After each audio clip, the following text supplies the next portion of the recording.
Welcome to action study point. दोस्तों मैं हूं सौरभ शुक्ला और इस वीडियो में हम Bihar SSC inter level mains exam के लिए रोज़ मॉर्निंग में 20 प्रश्न बिहार जी के देखते हैं। दोस्तों इस वीडियो में आपका स्वागत है। दोस्तों वीडियो के अंत में हम आपसे एक प्रश्न पूछते हैं जिसका जवाब आपको कमेंट बॉक्स में देना होता है। और हमने आपसे एक प्रश्न पूछा था कल कि ताजमहल की डिज़ाइन तैयार करने वाले वास्तुकार का नाम क्या था। देखिए यह प्रश्न कई बार परीक्षा में पूछा गया है, तो सही उत्तर क्या हो जाएगा। देखिए आप में से बहुत लोगों ने सही उत्तर दिया है। दोस्तों हमें देखकर बहुत खुशी होती है कि आप लोग दोस्तों लगातार उत्तर देते रहते हैं और लगातार दोस्तों आप ऐसे ही उत्तर देते रहें। तो देखिए सही उत्तर हो जाएगा उस्ताद ईसा खां। सही उत्तर क्या हो जाएगा ऑप्शन नंबर बी। उस्ताद ईसा खां जो थे इन्होंने ही ताजमहल का डिज़ाइन यानी कि ताजमहल का जो है डिज़ाइन तैयार किया था और मुख्य कारीगर का नाम था उस्ताद अहमद लाहौरी। बात करें ताजमहल की तो इसका निर्माण किसने करवाया था। ताजमहल का निर्माण शाहजहां ने करवाया था अपनी पत्नी मुमताज़ महल के लिए। और ताजमहल के अंदर ही इनकी पत्नी मुमताज़ महल का जो है मकबरा है। इनकी पत्नी का जो कब्र है मुमताज़ महल और शाहजहां, इन दोनों का जो कब्र है वह ताजमहल के अंदर ही है। तो ये दोनों पॉइंट याद रखना है। और ताजमहल को बनने में 20 वर्ष का समय लगा था। ताजमहल को बनने में कुल 20 वर्ष का समय लगा था। और जो ताजमहल है वह विश्व विरासत स्थल यानी कि जो विश्व धरोहर स्थल है यूनेस्को का, उसमें भारत के ये आता है। तो इतना आपको यहाँ से जानकारी याद रखनी है। तो आइए देख लेते हैं किन किन लोगों ने सही उत्तर दिया है। देखिए काफ़ी लोगों ने सही उत्तर दिया है, जिनमें से देखिए रंजय कुमार जी ने इसके बारे में अच्छे से लिखा है। सुबोध कुमार, दिलीप जी ने सही आंसर लिखा है।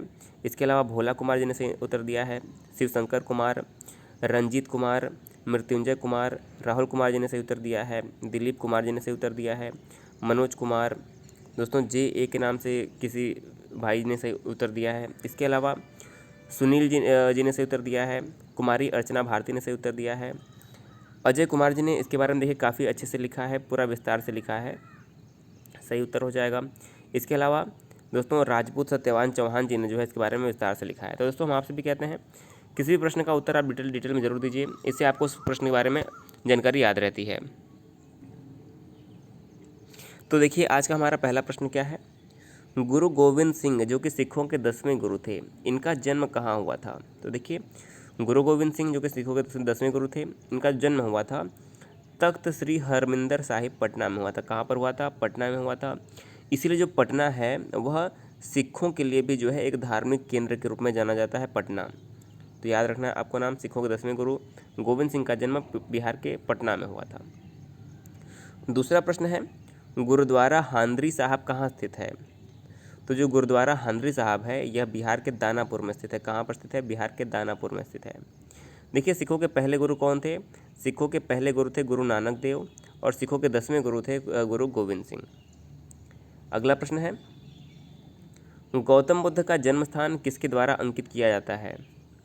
तो गौतम बुद्ध जो कि बौद्ध धर्म के संस्थापक थे, इनका जो जन्म स्थान है यह कमल के फूल के द्वारा अंकित किया जाता है। किसके द्वारा, गौतम बुद्ध का जो जन्म स्थान है वह कमल के फूल के द्वारा अंकित किया जाता है। तो करेक्ट आंसर हो जाएगा कमल का फूल। अगला प्रश्न है देखिए गौतम बुद्ध को 29 वर्ष की अवस्था में पुत्र की प्राप्ति हुई। गौतम बुद्ध को 29 वर्ष की अवस्था में पुत्र की प्राप्ति हुई, उसका नाम गौतम बुद्ध ने क्या रखा था। तो देखिए गौतम बुद्ध के पुत्र का जो नाम था वो था राहुल। आप सभी ने पढ़ा होगा गौतम बुद्ध के पुत्र का नाम क्या था, राहुल जो है इस प्रश्न का सही उत्तर हो जाएगा। तो अगला प्रश्न हमारा है गुप्त काल के समय के प्राप्त अभिलेख की भाषा और लिपि क्या है। देखिए गुप्त काल के जो समय में प्राप्त अभिलेख हैं उनकी भाषा और लिपि कौन सी थी। तो देखिए भाषा तो संस्कृत थी, भाषा संस्कृत थी लिपि की, और वह लिपि थी ब्राह्मी। भाषा संस्कृत और लिपि जो थी वो ब्राह्मी थी।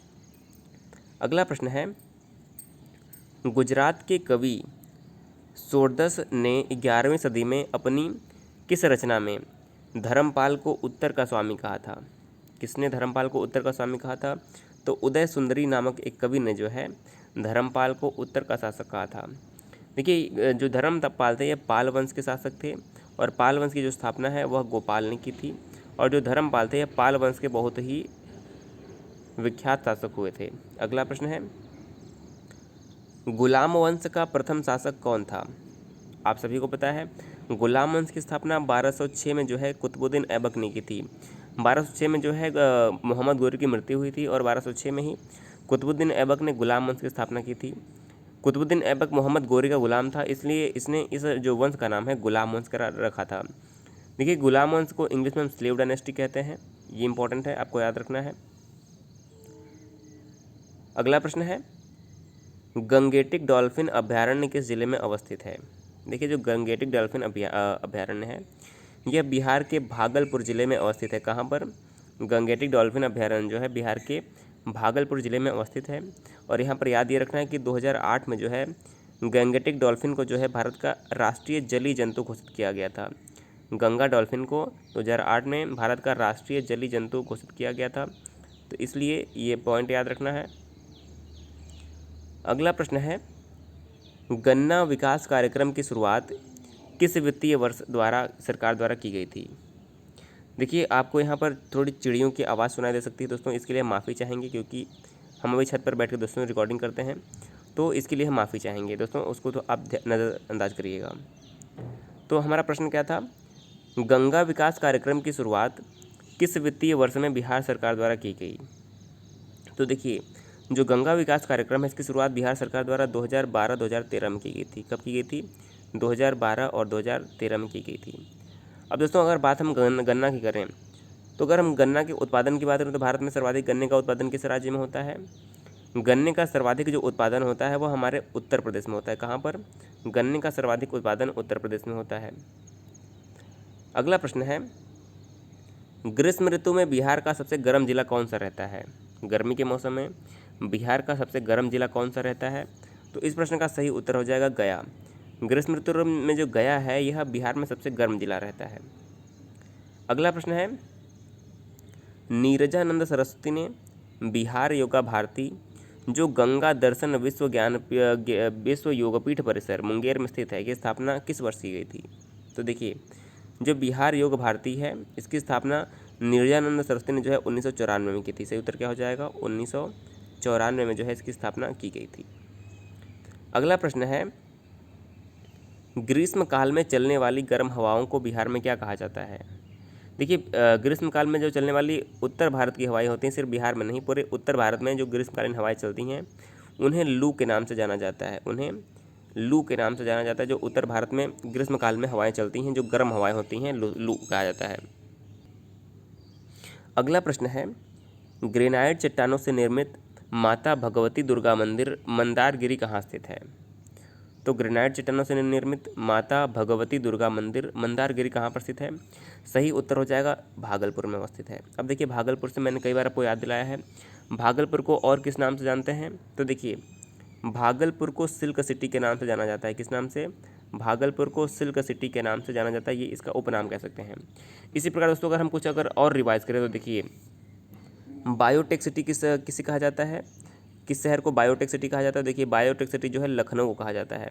लखनऊ को बायोटेक सिटी कहा जाता है। दोस्तों हम बात करेंगे हाईटेक सिटी किसे कहा जाता है। देखिए हाईटेक जो सिटी है वो हैदराबाद को कहा जाता है।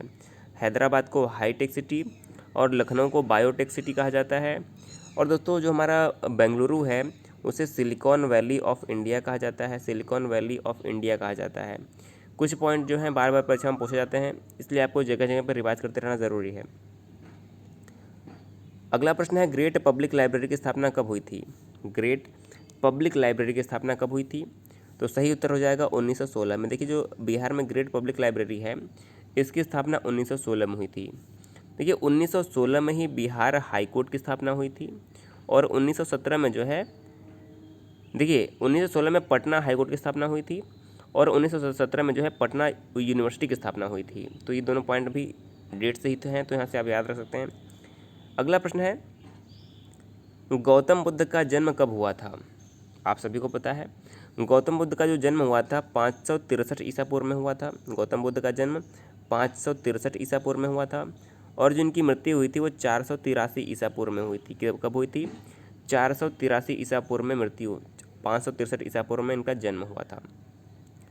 अगला प्रश्न है लीची के उत्पादन में बिहार का देश में कौन सा स्थान है। दोस्तों अगर आप वीडियो हमारी रेगुलर देखते हैं तो इस प्रश्न का आपको ज़रूर उत्तर पता होगा। हमने बार बार आपको रिवाइज करवाया है कि सर्वाधिक लीची के मामले में बिहार का पहला स्थान है और जो बिहार का मुजफ्फरपुर है, मुजफ्फरपुर जो है लीची के उत्पादन के लिए पूरे विश्व भर में प्रसिद्ध है। अगला प्रश्न है लीची अनुसंधान संस्थान केंद्र बिहार में कहाँ स्थित है? तो देखिए मैंने अभी आपको बताया, लीची उत्पादन के मामले में बिहार का मुजफ्फरपुर बहुत ही प्रसिद्ध है और इसीलिए बिहार के जो मुजफ्फरपुर है यहीं पर लीची अनुसंधान संस्थान केंद्र जो है स्थापित है। कहाँ पर? बिहार के मुजफ्फरपुर में ही लीची अनुसंधान संस्थान केंद्र स्थित है। अगला प्रश्न हो जाएगा, लाह का उत्पादन किस कीड़े से होता है? तो देखिए, जो लाह का उत्पादन होता है वह लेसिफर, लक्का या फिर लाह के कीड़े द्वारा होता है। अगला प्रश्न है,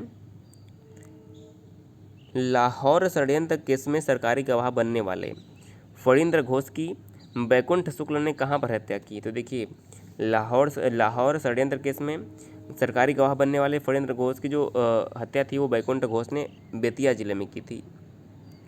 और आज का हमारा अंतिम प्रश्न है, बिहार दिवस मनाने की परंपरा किस वर्ष प्रारंभ की गई?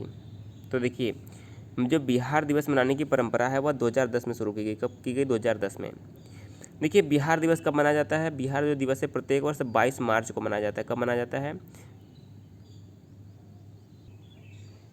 तो देखिए, प्रत्येक वर्ष जो है 22 मार्च को बिहार दिवस के रूप में मनाया जाता है। क्यों मनाया जाता है? देखिए, 1912 में जो है बिहार बंगाल से अलग होकर एक स्वतंत्र राज्य बन गया था, इसलिए प्रत्येक वर्ष 22 मार्च को जो है बिहार दिवस के रूप में मनाया जाता है। तो दोस्तों, इस वीडियो में आपको ये 20 प्रश्न मिल गए इंपॉर्टेंट। आइए आज का प्रश्न देख लेते हैं, जिसका जवाब आपको कमेंट बॉक्स में देना होगा। तो देखिए, आज का हमारा प्रश्न क्या है? आज का हमारा प्रश्न है कि भारत के पहले वायसराय कौन थे? भारत के पहले वायसराय कौन थे? Lord Clive, Lord Warren Hastings, William Bentinck या फिर लॉर्ड कैनिंग? तो दोस्तों, आप हमारे चैनल को जरूर सपोर्ट करें। दोस्तों, वीडियो पसंद आता तो आप अधिक से अधिक वीडियो को शेयर जरूर करें दोस्तों। और दोस्तों, अगर आपको किसी भी अन्य प्रकार की वीडियो चाहिए, कोई और टॉपिक पे वीडियो चाहिए, तो हमें कमेंट करके ज़रूर बताएं। या वीडियो में किसी भी प्रकार का अगर कोई सुधार की संभावना है तो अब हमें कमेंट करके ज़रूर बताएं दोस्तों। हम ज़रूर प्रयास करेंगे कि आपकी बात पर ध्यान दिया जाए। दोस्तों, वीडियो देखने के लिए बहुत बहुत धन्यवाद।